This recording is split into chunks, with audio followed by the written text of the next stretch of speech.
Lalu ini adalah sosok yang paling berpengaruh menurut saya ya. Menurut saya, maksudnya mungkin pandangan saya bisa dikoreksi. Ada satu orang ulama yang menjadi mahaguru ulama Sunda di Mekah. Satu angkatan dengan Syekh Mahfuz. Kalau Syekh Mahfuz itu pengaruhnya besar sekali terhadap ulama-ulama yang ada di Jawa, khususnya di Sunda. Itu ada partnernya Syekh Mahfuz. Namanya Syekh Mukhtar Atharid Al-Bogori. Sama-sama muhaddis. Nah, beliau juga mengarang kitab dalam bahasa Sunda, judulnya Aqaid Ahli Sunnah wal Jamaah. Yang menarik, kitab ini ditulis di Mekah, lalu dicetak di Mekah dan di Kairo.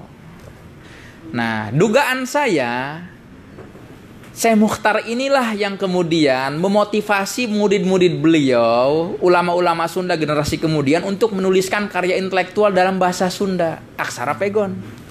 Seperti satu Ki Ahmad Sanusi. Yang kedua, Ajengan Dimyati dari Bandung. Itu mengarang tafsir, banyak kitab dalam bahasa Sunda aksara pegon. Yang ketiga, Tubagus Bakri dari Sempur Purwakarta. Itu muridnya daripada Syekh Mukhtar Bogor juga. Lalu banyak ajengan-ajengan Sunda. Mama Syatibi Gentur itu terhitung generasi juniornya Syekh Mukhtar Bogor, banyak melahirkan karya intelektual bahasa Sunda aksara Arab. Jadi sejak kapan orang-orang Sunda itu menulis karya intelektual secara masif, terstruktur? Loh, kok ketawa? Ini beneran masif. Itu banyak ulama yang menulis terstruktur itu karena hampir semua bidang keilmuan ditulis dalam bahasa Sunda aksara Arab. Itu sejak masa Syekh Mukhtar Bogor. Nah, kita bisa merujuk di sini kalau bapak-bapak, ibu-ibu mau melihat bagaimana sih dulu sejarah intelektual Islam di Sunda itu, literaturnya ditulis dalam bahasa apa. Jangan heran, sebelum awal abad 20 atau abad 19 akhir, karya-karya keislaman Sunda kebanyakan ditulis dalam bahasa Jawa. Nah, begitu. Dalam bahasa Jawa. Ini terekam dalam buku yang ditulis dan diteliti, disertasinya orang Jepang, lalu S3 di Leiden. Itu menulis buku tentang sejarah literatur cetak di Tatar Sunda. Namanya Mikihiro Moriyama. Nah, itu bagus sekali. Saya sarankan untuk membaca buku ini. Itu judulnya Semangat Baru. Itu jadi sejarah literatur cetak di Tatar Sunda pada pertengahan abad 19. Jadi menurut Mikihiro dikatakan bahwasannya sebelum pertengahan abad 19 memang ada beberapa ulama Sunda yang menulis beberapa karya intelektualnya dalam bahasa Sunda aksara Arab, tapi sedikit. Kebanyakan mereka menggunakan bahasa Jawa. Ada kalanya aksara Arab, Jawa Pegon, atau misalkan aksara Jawa. Contohnya Syekh Abdul Muhyi Pamijahan. Syekh Abdul Muhyi Pamijahan itu kan kurang di Priangan apanya, di Tasik kan. Tetapi karya-karya beliau itu ditulis dalam bahasa Jawa. Kitab Bayanul Qohar, kitab Martabat Ingkang Pitu itu ditulis dalam bahasa Jawa. Demikian juga silsilah Torikot Syatiriyah di Sunda yang berkembang pada abad ke-18 dan 19 awal itu bahasa Jawa.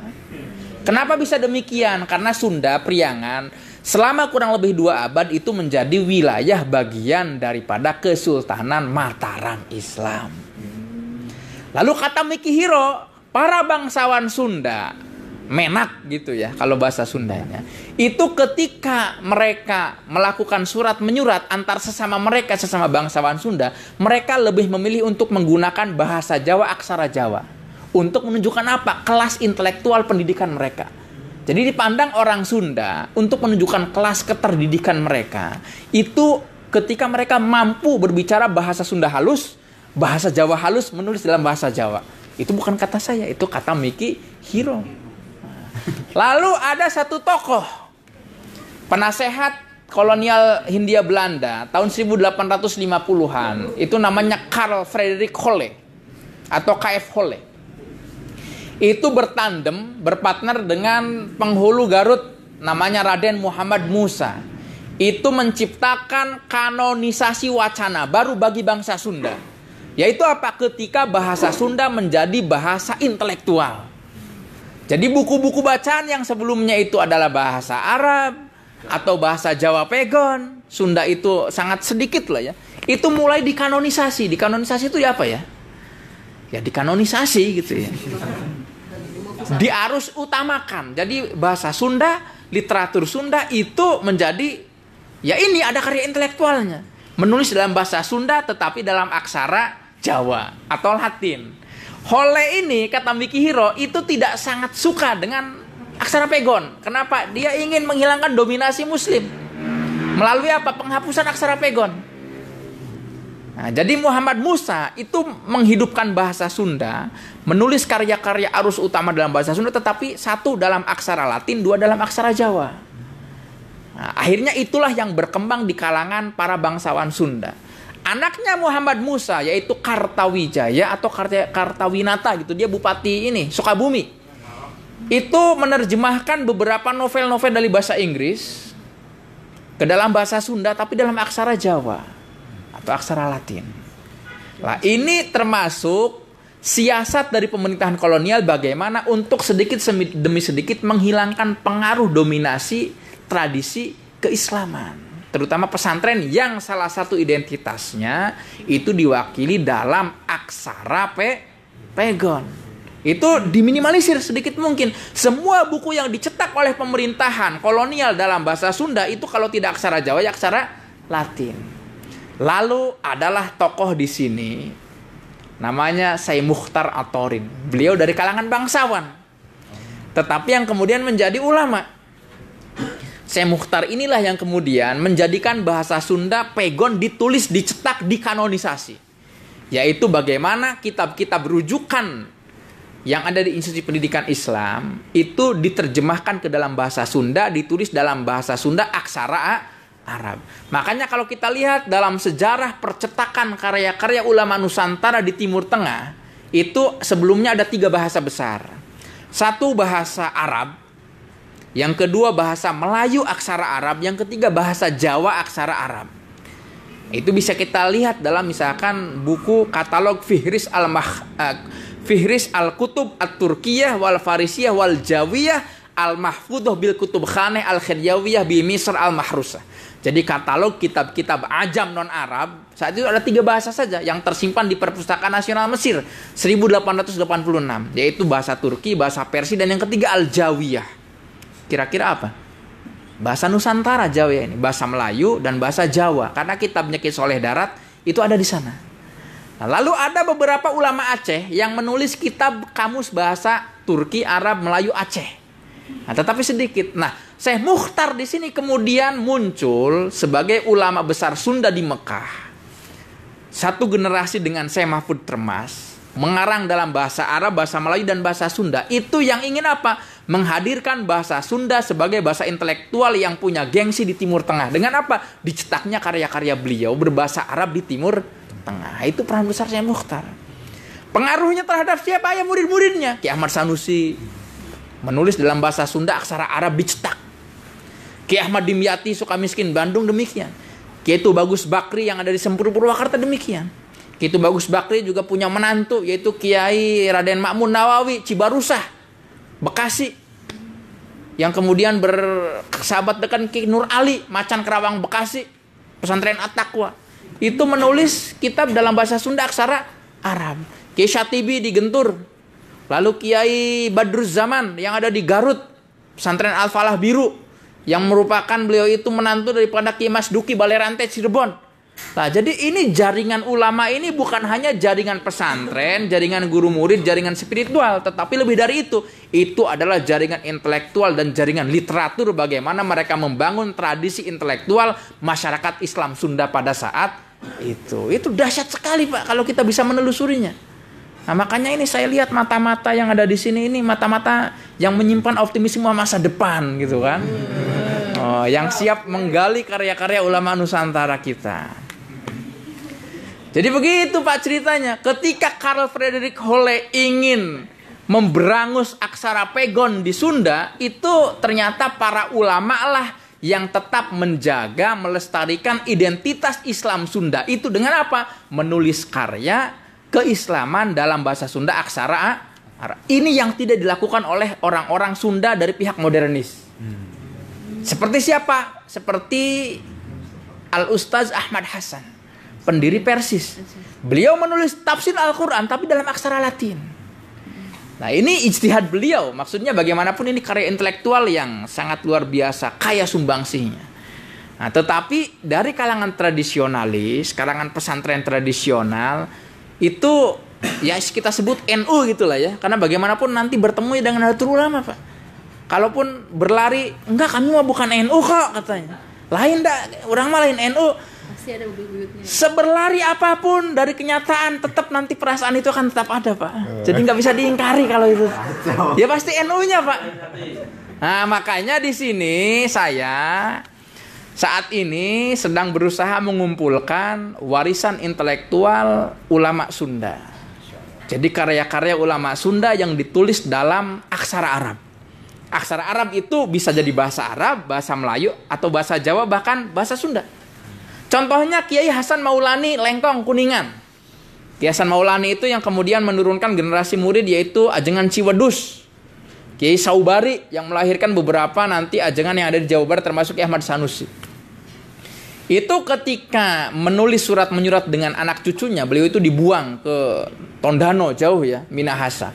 Dibuang dengan generasi pasukan Diponegoro, Kiai Mojo, Kiai Ghazali yang sebagainya itu dibuang sana. Itu bersurat-suratan dengan anak-anaknya yang ada di Kuningan. Kuningan kan orang Sunda ya tarifannya. Iya. Orang Sunda, Kuningan terkenal dengan peyemnya. Bandung. Iya, kalau Bandung kan peyem ini singkong, kalau Kuningan itu peyem ketan. Terkenal juga dengan bubur kacang ijonya kan. Nah, itu Kuningan. Itu ketika Kiai siapa tadi Hasan Maulani menulis itu dalam bahasa Jawa. Nah, surat-suratnya Kiai Hasan Maulani dalam bahasa Jawa ini itu dijadikan tesis oleh salah satu keturunannya yaitu Kiai Nida, Kang Nida Fadlan itu loh. Nah, Bang Nida, dosennya ya, kalian kan? Dosen. Nah, itu. Iya. Nah, jadi begitu kita mengkaji literatur satu kitab ini, tetapi ternyata bisa menghantarkan kita ke taman khazanah peradaban yang demikian indah luas, gitu kan. Nah, jadi jangan pandang remeh satu kitab yang tampak lusuh, sederhana, tipis ini itu ya. Tergantung di tangan siapa ia akan menjadi demikian luar biasa. Akan begitu? Iya dong. Sama dengan seorang gadis. Tergantung di tangan siapa ia akan menjadi istimewa. Kan begitu, Pak. Di tangan Zainal salah satunya. Waduh. Nah, ini salah satu kitab Ahlus Sunnah wal Jamaah yang ditulis oleh generasi muridnya Ki Ahmad Sanusi. Ini kakeknya Ridwan Kamil. Makanya kenapa Kang Emil itu ya NU banget. Karena kakeknya siapa? Ya ini Ajengan Pagelaran. Mas Turia. Kiai Muhyiddin. Iya dulu manuk ini Mas Turia. Ini menulis kitab Miftahus Sa'adah fi makna bacain, Pak. Kelihatan. Oh, fi makna kalimatis syahadah. Kalimatai syahadah. Nah, terus bawahnya. Kelihatan nih. Oh, min aqaid Ahlus Sunnah wal Jamaah. Nah, ya ini Aswaja. Karya Al-Hajj Muhyiddin. Iya, Pagelaran. Perbatasan Purwakarta dan Subang. Kang Emil, kakeknya Kang Emil. Jadi kalau Kang Emil itu dibully saat ini, ya paling yang ngebully itu secara ideologis. Ya yang dulu ngebully kakeknya juga. Nggak jauh beda pokoknya. Gitu. Ini yang saya ceritakan tadi kitab Iqadul Himam fi Ta'liqil Hikam karyanya Ki Ahmad Sanusi. Kitab hikam yang disyarah diterjemah oleh Ki Ahmad Sanusi. Kalau ini adalah kitab tafsir Raudatul Irfan fi Ma'rifatil Quran. Nah, yang menarik itu Ki Ahmad Sanusi berkawan dekat dengan namanya Kiai Raden Ahmad Dimyati. Bukan, Sukamiskin Bandung. Dikenal dengan Mama Gedong. Kenapa Mama Gedong? Karena kiai paling kaya saat itu di Bandung. Wow, tanahnya di mana-mana, Pak. Alun-alun Ujung Berung itu tanahnya Kiai Dimyati itu. Kiai yang pada masa kolonial sudah punya apotik. Oh, makanya kan kaya luar biasa Kiai Ahmad Dimyati, Kiai Gedong. Gedong itu kan menunjukkan kiai kaya gitu kan, Kiai Juragan. Nah, ini menarik. Kiai Sanusi dan Kiai Gedong ini itu sama-sama punya karya tafsir. Kiai Sanusi itu menulis Raudatul Irfan, Kiai Dimyati Sukamiskin Bandung itu menulis salah satunya adalah Tabyinul Ajla wal Ahla. Sama-sama tafsir, sama-sama bahasa Sunda, sama-sama aksara pegon. Cuman apa bedanya? Bedanya begini. Kalau Rodotul Irfan itu mirip sekali karakternya seperti tafsir Ibriznya Kiai Bishri Mustafa. Artinya bahasanya bahasa ngoko. Bahasa ngoko itu apa? Bahasa cacah. Jadi di Sunda itu ada kalangan menak, ada kalangan cacah. Cacah itu kalangan awam. Bahasa kasar gitu lah ya. Ya bukan kasar sih ya, bahasa umum lah. Bahasa umum. Artinya menerjemahkan ini orang-orang awam itu akan paham dengan cepat. Bahasanya sederhana, apa adanya gitu kan. Bahkan ya bahasa-bahasa masyarakat awam gitu kan. Berbeda dengan sahabatnya itu Kiai Dimyati. Itu menulis dalam bahasa namanya Purwakanti. Itu bahasa sastra Sunda. Dibuat berbait-bait gitu loh. Jadi ketika kita baca kitab ini itu bisa untuk ditembangkan. Ditembangkan kayak macapatan gitu ya. Nah ini ternyata menurut saya sepertinya antara Ki Ahmad Sanusi dan Ki Ahmad Dimyati berbagi peran. Ki Ahmad Sanusi hidup di Sukabumi. Masyarakat awamnya lebih banyak. Sementara Ki Dimyati hidup di Bandung. Sebagai jantung ibu kota Priangger atau Priangan. Kalangan bangsawannya banyak. Bangsawan saat itu memiliki standar sastra tersendiri. Yaitu apa ya? Seperti tadi itu ya. Danding gitu lah. Purwakanti. Nah Ki Ahmad Sanusi ingin menulis tafsir Sunda itu menurut standar bagi kalangan bangsawan. Jadi tafsir Al-Quran itu bisa diterima dibaca oleh karangan bangsawan Sunda. Nah ini menarik. Ini kitab waris Faraid karangan putranya Kiai Ahmad Zarkashi ya. Putranya Kiai Ahmad Sanusi namanya Acep Zarkashi. Ini dalam bahasa Sunda, aksara Arab juga. Lalu jangan lupa terakhir kita mari hadiahkan Al-Fatihah buat Kiai Ahmad Sanusi dan ulama-ulama yang berusaha kita kaji. Mudah-mudahan Allah berkenan memberikan kemanfaatan ilmu pada kita dan juga berkahnya. Lahumul Fatihah.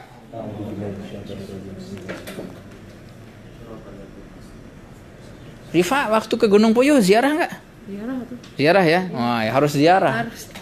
Jadi kita ini mengkaji karyanya, jangan lupa kita ziarahi makam tokohnya juga. Itu identitas anak muda NU, nggak mau nggak pokoknya. Oh dikaji pemikirannya, kirim Fatihah nggak pernah. Wah bahaya. Ya diziarahi, karena itu bagian dari identitas atau way of life-nya bagi anak muda Nahdlatul apa? Ya itulah menurut Rifat. Mohon maaf aku suka salah Pak. Demikian bisa dikembangkan dengan tanya jawab.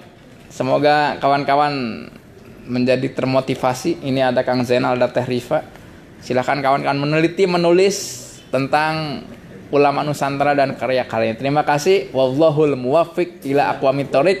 Wassalamualaikum warahmatullahi taala wabarakatuh. Waalaikumsalam warahmatullahi wabarakatuh.